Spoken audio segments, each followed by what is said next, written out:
علیکم ورحمۃ اللہ۔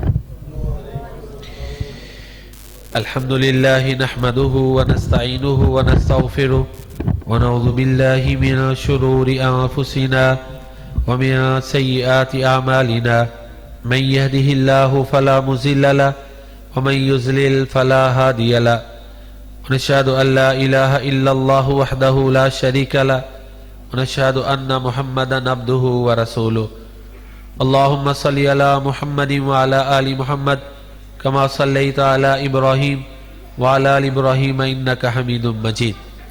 اللهم بارك على محمد وعلى آل محمد كما باركت على إبراهيم وعلى آل إبراهيم إنك حميد مجيد۔ یہ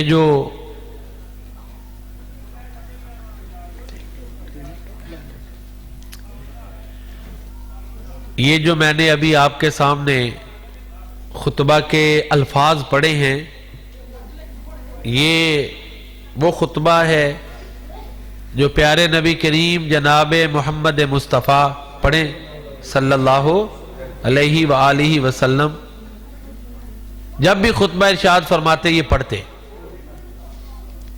دوبارہ سنیں، جب بھی خطبہ جمعہ آپ ارشاد فرماتے یہ اور اس کے علاوہ آگے آیات بھی ہیں وہ بھی پڑھتے۔ دیکھیں میں اور آپ یہ پڑھتے ہیں برکت کے لیے، کیوں جی؟ عام طور پہ پڑھا گیا ہے جی، بس آپ کی سنت ہے، بس ایک رسم کے طور پہ پڑھتے سنتے ہیں آپ بھی۔ لیکن ذرا سوچیں، غور کریں کہ جب سننے والے سامنے عربی تھے، آپ عرب سے ہم کلام ہوتے تھے، اور عرب کا معنی کیا ہے؟ جس کو اپنی زبان دانی پہ بڑا ناز ہے، اور بار بار یہی خطبہ، کیوں جی؟ تکرار سے لوگ اکتاتے ہیں کہ نہیں؟ اکتاہٹ ہوتی ہے نا۔ اور اللہ کے نبی سے بڑھ کے قادر کلام کوئی ہے بھی نہیں۔ اللہ اکبر۔ یعنی متبادل خطبات بھی ہو سکتے تھے، ایک ہی بار بار پڑھا گیا ہے۔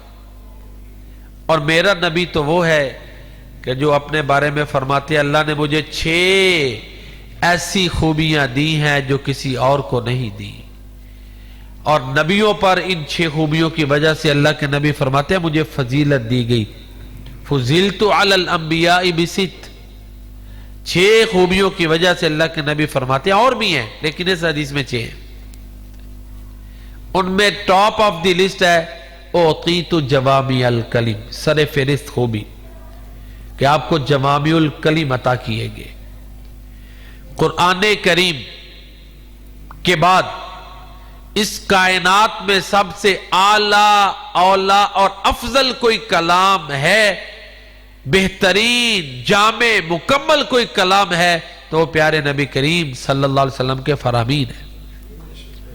آپ نے فرمایا مجھے جوامع الکلم عطا کیے گئے، تو وہ نبی جو صاحب جوامع الکلم ہے، ہر خطبے کے شروع میں یہ کلمات پڑھتے ہیں۔ ان میں کتنی بڑی حکمت ہے، اور یہ وہ الفاظ ہیں جو مجھے اور آپ کو اپنے اوپر سوچنے کی دعوت دیتے ہیں۔ تو ہمیں سوچنا چاہیے نا کہ دیکھیں عرب، میں نے جس طرح کے شروع میں عرض کیا کہ وہ زبان دانی پہ بڑے ماہر تھے، اور عربوں کے ہاں جو اپنی بات پہنچانے کا کہہ لیں ذریعہ تھا نا، ذرائع ابلاغ، کمیونیکیشن میڈیمز، اپنی بات جن طریقوں سے پہنچاتے تھے عرب لوگ، ان میں شاعری اور خطبات یہ ٹاپ پہ تھے، رسائل خطوط بھی تھے، لیکن سب سے زیادہ قدر یا شاعر کی ہوتی تھی یا خطیب کی۔ تو وہ ان حالات میں اللہ کے نبی صلی اللہ علیہ وسلم کا، جبکہ آپ سے پہلے بڑے بڑے خطیبوں کے نام ملتے ہیں، قیس بن ساعدہ الایادی اور فلاں اور فلاں، ان کے ہوتے ہوئے میرے نبی کا خطبہ سب سے اعلیٰ، سب سے افضل، لیکن آپ کا آغاز ہمیشہ ایک جیسا۔ اللہ اکبر۔ تو اسی خطبے کے حوالے سے میں چند گزارشات پیش کروں گا کہ یہ خطبے کے الفاظ کتنے اہم ہیں کہ ہمارے نبی ان کو ہر دفعہ پڑھتے ہیں۔ اللہ کے نبی کا ان کو بار بار پڑھنا ان کے اہم ترین ہونے کا ثبوت ہے۔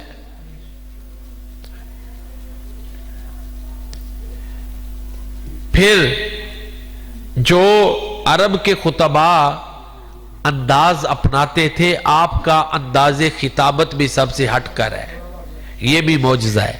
کیوں جی؟ جتنا مرضی بڑا خطیب و عام بات کرنے لگا ہوں، اپنے نبی کی نہیں، ویسے عام بات ہے، کیونکہ ہمارے پیارے نبی صلی اللہ علیہ وسلم بے مثل بے مثال ہیں۔ رہ گئے دونوں جہاں آئینہ دکھلا دکھلا کر، لانا پڑا پھر تمہیں کو تمہاری مثال میں۔ کسی کی کاپی ہونا تو وہ کاپی وہ اصل نہیں ہوتی، کاپی کو اصل کا مقام نہیں ملتا۔ میرے پیارے نبی کریم صلی اللہ علیہ وسلم اپنے انداز خطابت کے بھی موجد ہیں۔ اب ان الفاظ پر تھوڑا سا غور کرتے ہیں۔ الحمدللہ، الحمدللہ نحمدہ، یہ پہلے الفاظ ہیں۔ انہ بھی ٹھیک ہے جی، انہ حروف مشبہ میں سے ہے، تاکید کے لیے آتا ہے۔ حروف مشبہ بالفعل 6 ہیں، ان میں سے ایک انہ ہے، بے شک کے معنی میں، تاکید کے لیے۔ ان الحمد، جب انہ آ جائے گا تو دال پہ زبر آ جائے گی کیونکہ حرف ناصب ہے۔ ویسے الحمدللہ انہ آ جائے گا تو ان الحمدللہ، دونوں طرح ٹھیک ہے۔ الحمدللہ، ساری تعریفیں اللہ کے لیے۔ یہ جب کلمہ پہلا جو ہے اللہ کے نبی پڑھتے، اس میں بڑی حکمتیں ہیں، ایک دو میں آپ کے سامنے رکھتا ہوں۔ ساری تعریفیں اللہ تعالیٰ کے لیے، دہریت کا رد ہو جاتا ہے جی۔ پہلے جملے میں دہریت کا رد ہے۔ اب آسان لفظوں میں سمجھاتا ہوں۔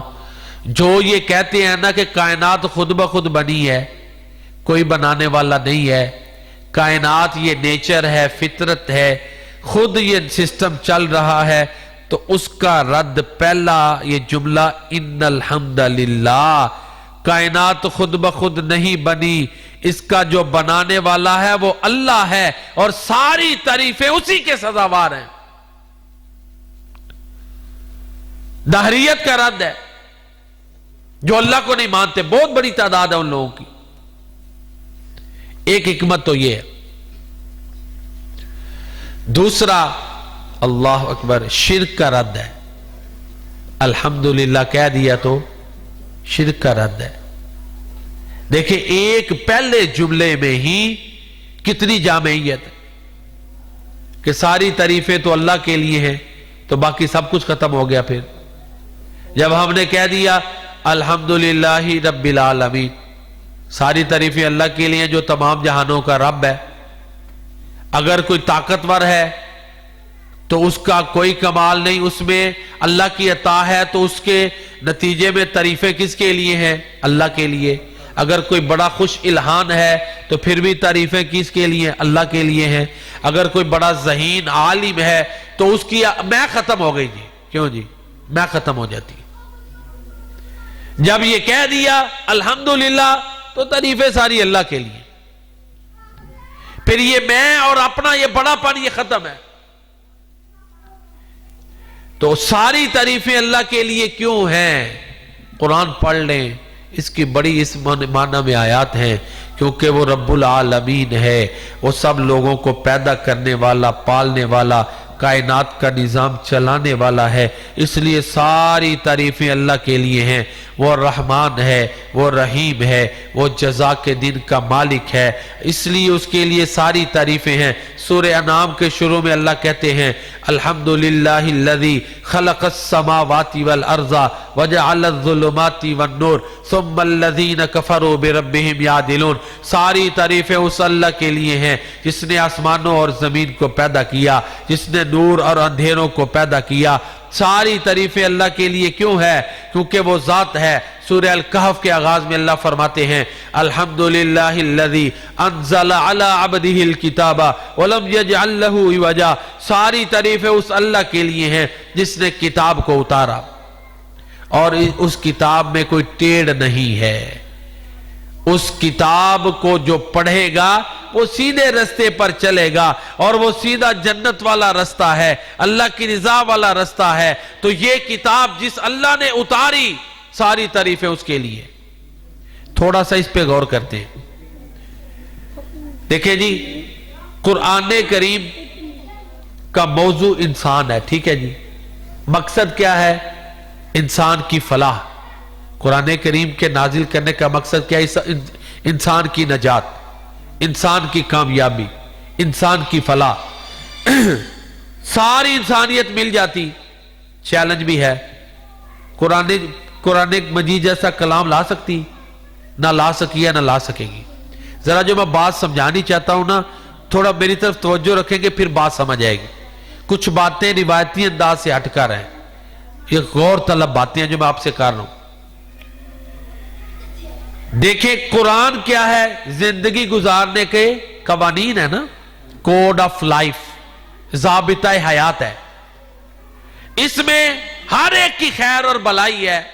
سارے جن و انس مل کر انسانوں کے لیے زندگی گزارنے کا ایسا ضابطہ بنا سکتے ہیں؟ نہیں.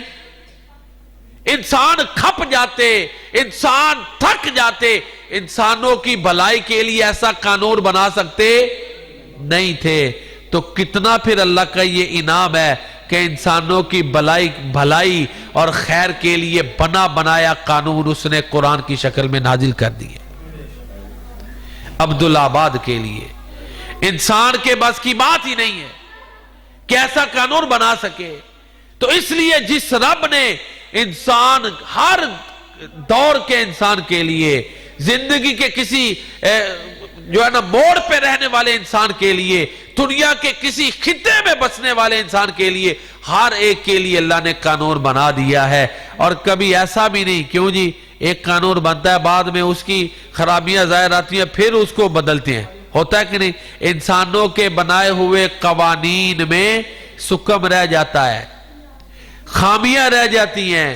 یہ قرآن اللہ کا قانون ہے جس میں انسانوں کی بھلائی ہے, انسانوں کی خیر خواہی ہے. تو بغیر محنت کے اللہ نے یہ قرآن اتارا, انسانوں کے لیے قانون اتارا, ان کی خیر کے لیے کلام اتارا. کتنا بڑا اس کا انعام ہے. اس لیے پھر ہے کہ نہیں وہ حمد کے لائق ہے. اس لیے آغاز کیا ہے الحمدللہ الذی انزل علی عبدہ الکتاب وَلَمْ يَجْعَلْ لَهُ عِوَجًا.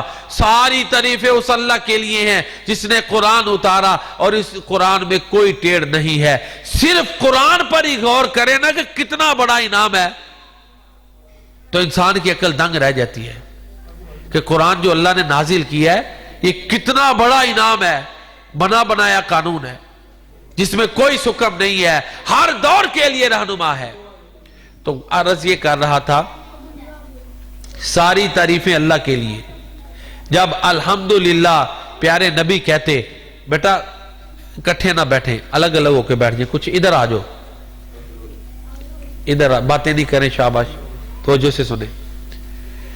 الحمدللہ یہ وہ کلمات ہیں جو اللہ کے نبی خطبہ جمعہ میں سب سے شروع میں آغاز پڑھتے. اسی طرح جب بھی خطبہ ارشاد فرماتے یہ کلمات پڑھتے. ان میں بڑی جامعیت ہے, ان میں اس بات کا رد ہے کہ اللہ کوئی نہیں ہے, اس میں اللہ کا اس بات ہے, اس میں اس بات کا رد ہے کہ اللہ کے ساتھ کوئی اور بھی ہے. تو یہ اس توحید کے اس بات کے لیے پھر الحمدللہ یہ ذرا دوری ہے. پھر اپنا نحمدہ دوبارہ یہ قربت ہے.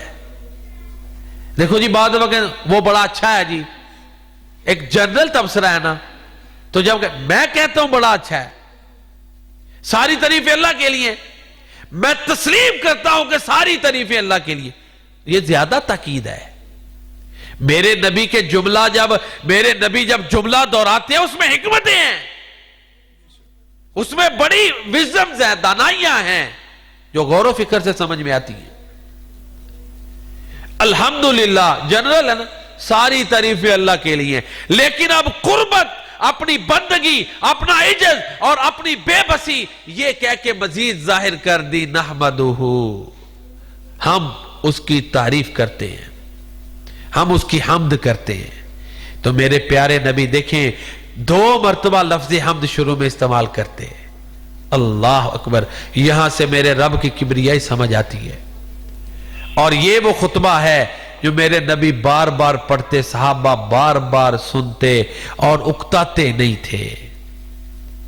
ٹھیک ہے, یہ حکمتوں سے بھرا ہوا کیونکہ اس کے متبادل ایسا جامع کلام کہ آغاز میں ہی سب کچھ ناممکن ہے.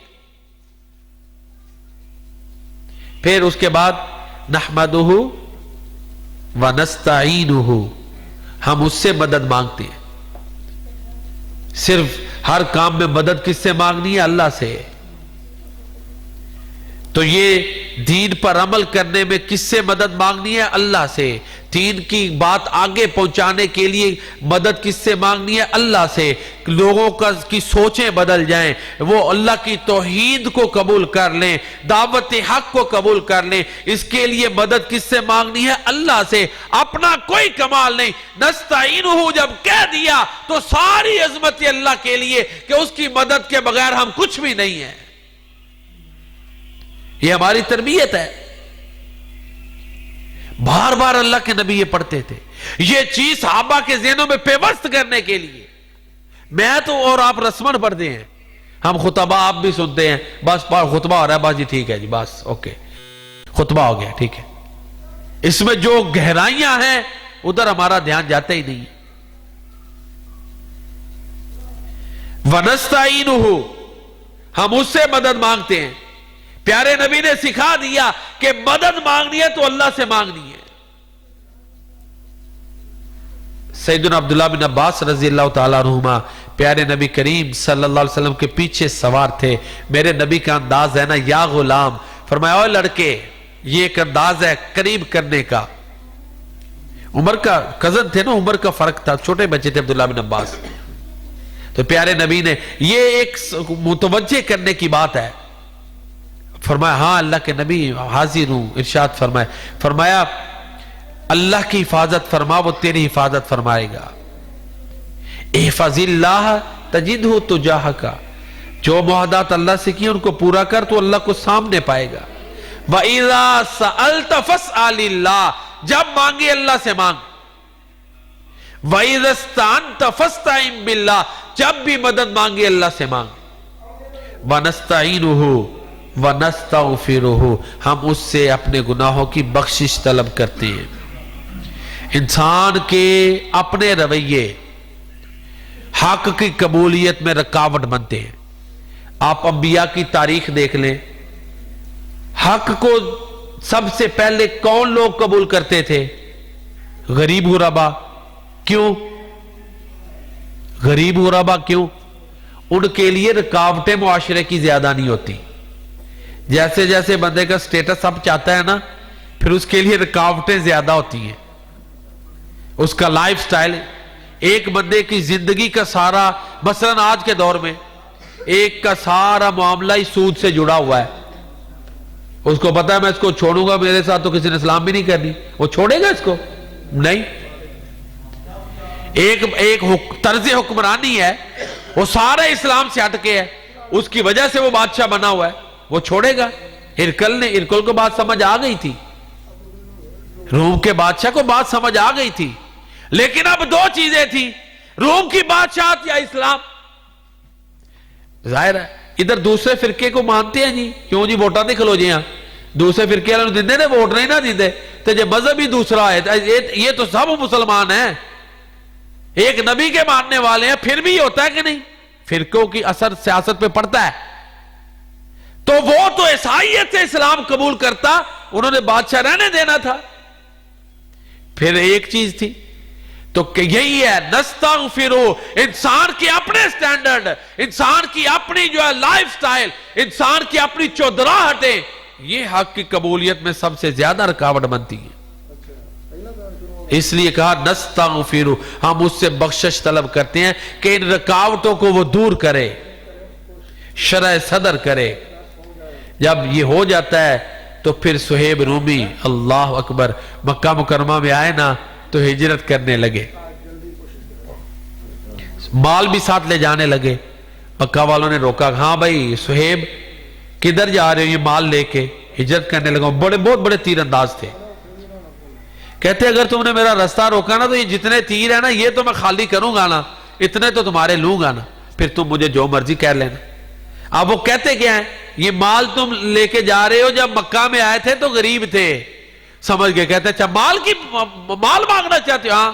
کہتے ہیں لے لو. یہ شرح صدر ہے نا.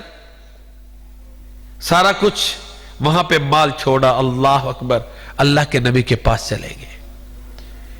تو جیسے جیسے جو ہے نا انسان, غریب انسان کے لیے اس طرح کی رکاوٹیں نہیں ہیں. دوسرے کے لیے ہاں, جس کے لیے اللہ آسانیاں پیدا کرے. عثمان غنی رضی اللہ تعالیٰ عنہ کو دیکھ لیں, بنو بھیا اور برادری کی بھی ٹسل تھی, سارا کچھ تھا, لیکن نہ برادری کی ٹسل رکاوٹ بنی, نہ کوئی اور چیز حق قبول. اور پھر اللہ اکبر, اللہ نے کیا عظمتیں دی.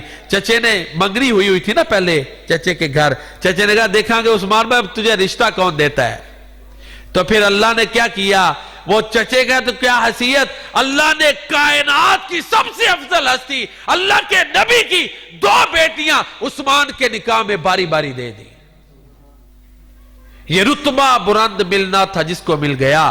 ہر مدعی کے واسطے دار و رسن کہا وَنَعُوذُ بِاللَّهِ مِن شُرُورِ أَنفُسِنَا, ہم اپنے نفسوں کے شر سے اللہ کی پناہ مانگتے ہیں.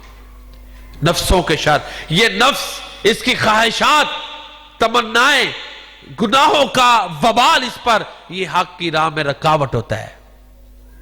تو دیکھیں خطبے میں یہ ساری چیزیں آپ واضح کرتے ہیں. سٹارٹ کہاں سے ہے, ساری تعریفیں اللہ کے لیے, پھر ہم اس کی حمد کرتے ہیں.